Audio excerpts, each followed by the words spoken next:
What's up, guys? It is Sam here, and I have an awesome video for you tonight. We are going to talk about the New Hampshire primary for the Democratic candidates, which is happening today. It is officially 12:10 a.m., and I'm going to give my prediction in this video.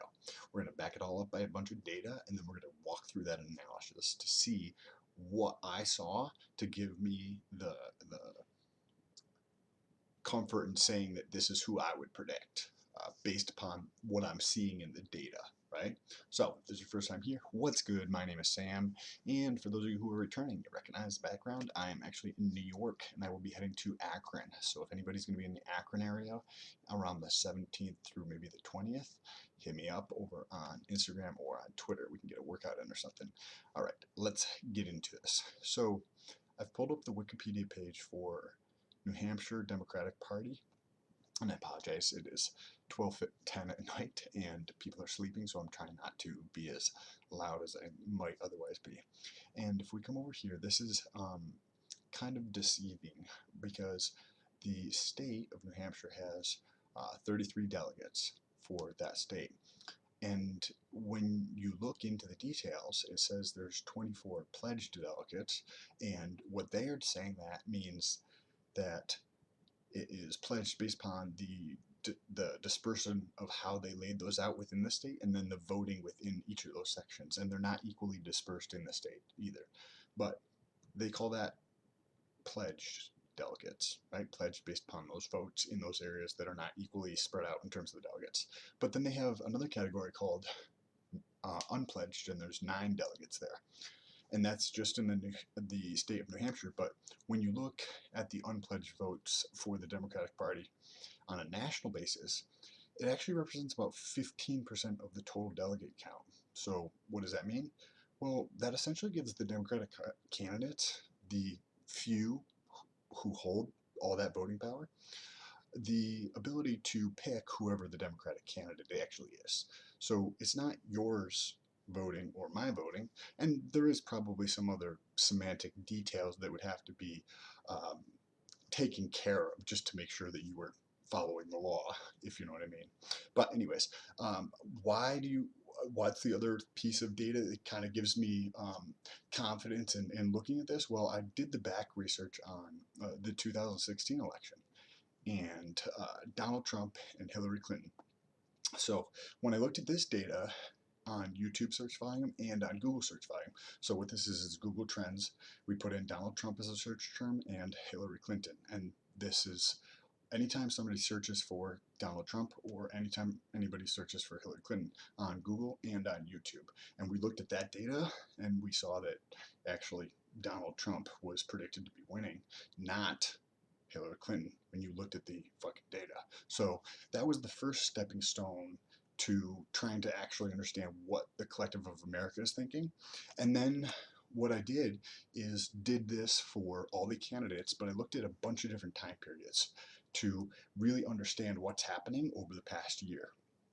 So I started at the 12-month. I did the 90-day, 30-day, 7-day, 1-day, 4-hour, and I looked at each one of those time periods, and then I stack ranked the candidates through each one of those time periods so that we had an overall in those. And then I took an average, just a straight average across that, and I came up with a ranking for the Google search volume and a ranking for the YouTube search volume. And then I took 60% of Google and I took 40% of the YouTube search volume to come up with an overall score.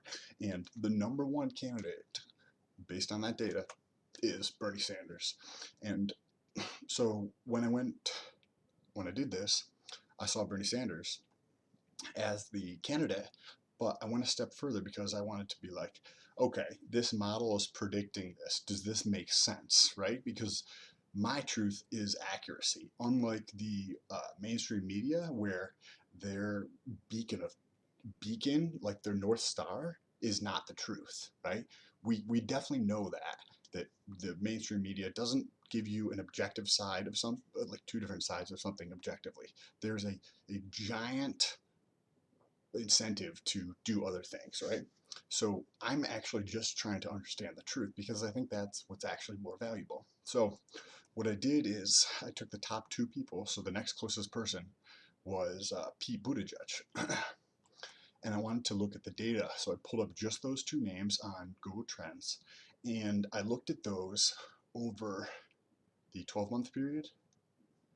And we see here, so this is almost like a 2-to-1, right? So I was like, wait, does that make sense? Let's take a look at Donald Trump and Hillary Clinton at the 12-month mark. This is actually 11 months, but very close.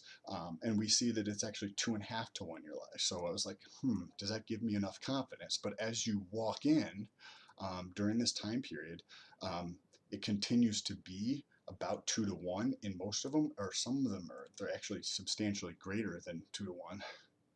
I'm trying to see here what time period that was. This is the time period on the web where it came out about 7 days ago that I think Pete Buttigieg won. So this draws some attention. But then when I came in past the 7 days and I just looked over the last one day, I thought it was starting to happen again, where Bernie was going up in interest here, as you can see on the second part of this. Right here, you can see that the graph is splitting more towards Bernie over here. The blue line's coming up and staying up above the red line, whereas over here they're kind of flip-flopping back and forth. And then over the last 4 hours, it was pretty clear that Sanders had a substantial lead. At this point, not quite 2-to-1 in terms of 2 searches for Biden and then 1, or I'm sorry, 2 searches for Bernie Sanders and 1 for Pete Buttigieg. But it's pretty close of 2 searches to 1, maybe 1.8 or something like that. So that's pretty interesting, and that's what gave me the confidence to say, based upon all this data, I would predict that Bernie Sanders is going to walk away as the winner from New Hampshire. And now it is 12:17. So if you guys see this video afterwards, let me know by giving me a thumbs up, by supporting the channel.